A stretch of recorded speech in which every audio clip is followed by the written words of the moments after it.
Bismillahirrahmanirrahim. Assalamualaikum warahmatullahi wabarakatuh. Alhamdulillah. Alhamdulillahilladzi arsala rasulahu bil huda wa dinil haqq liyuzhirahu 'ala dini kullih wa kafa billahi syahida. Asyhadu an la ilaha illallah wa asyhadu anna Muhammadar Rasulullah. Allahumma sholli ala sayidina Muhammad wa ala alihi wa sahbihi ajmain. Amma ba'du. Puja dan puji syukur marilah kita panjatkan kehadirat ilahi Rabbi atas karunia-Nya kita semua dapat berkumpul di ruangan berbahagia ini, serta kita bisa bersilaturahmi, bertatap muka di majlis yang mulia ini dalam keadaan sehat walafiat, aman fi amanillah. Semoga setiap langkah kita semua membuahkan pahala yang dapat menjadi penghapus dosa dan pengangkat derajat kita di hadapan Allah Subhanahu wa taala. Amin amin ya rabbal alamin. Selawat dan salam senantiasa kita curahkan pada roh junjung alam, yakni Nabi Muhammad sallallahu alaihi wasallam, pada keluarganya, sahabatnya, para tabi'in dan kepada kita semua serta kepada seluruh umatnya hingga yaumul kiamah kelak. Amin amin ya rabbal alamin. Berdirinya saya di sini ingin menyampaikan sepatah atau dua patah kata yang apabila dipatahkan akan menjadi beberapa kata, yang berjudul balasan bagi orang yang iri dan dengki. Hadirin maka Allah Subhanahu wa taala.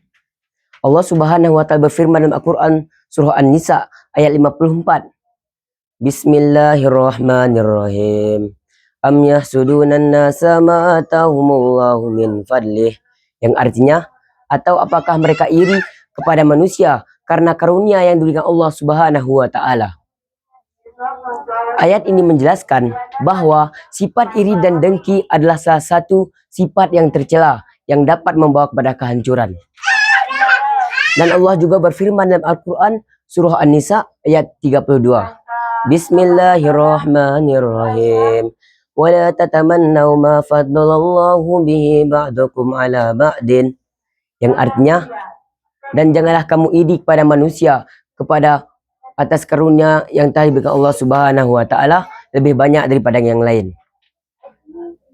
Ayat ini menjelaskan bahwa kita tidak boleh iri kepada saudara-saudara kita yang telah dianugerahkan Allah Subhanahu wa taala sesuatu yang lebih banyak daripada kita. Contohnya maupun kekayaan ataupun jabatan. Sebagaimana Rasulullah juga bersabda dalam hadisnya, innal hasada ya'kul hasanat kama ta'kulun naril hatobah. Sesungguhnya iri itu memakan semua kebaikan, kama ta'kulun naril hatobah, seperti api memakan kayu bakar. Hadis riwayat Abu Daud.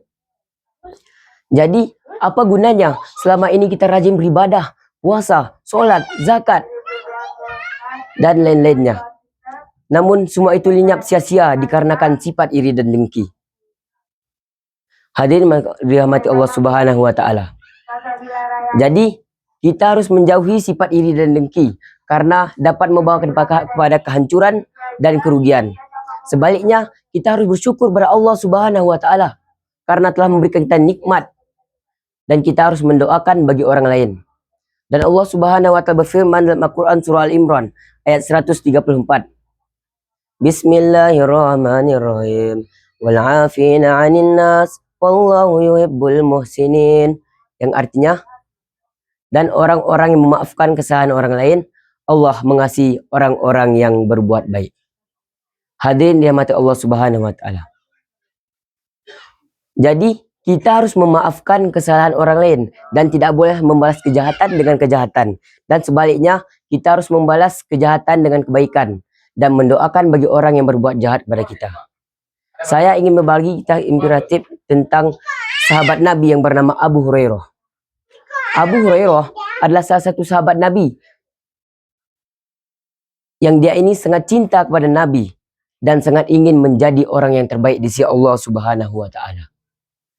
Suatu hari, dia melihat seorang yang lebih kaya daripada dirinya. Namun, ia merasa iri.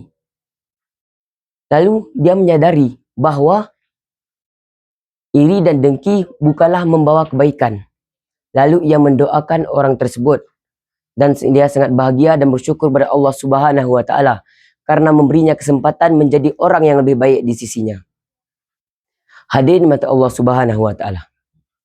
Inti sari dari ceramah ini adalah bahwa kita harus menjauhi sifat iri dan dengki Karena sifat iri dan dengki dapat membawa kepada kehancuran dan kerugian.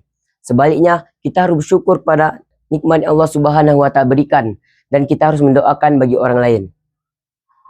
Semoga Allah Subhanahu wa Ta'ala menerima semua amal kita dan masukkannya kita kepada surganya. Amin amin ya rabbal alamin.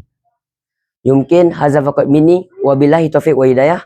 Wassalamualaikum warahmatullahi wabarakatuh.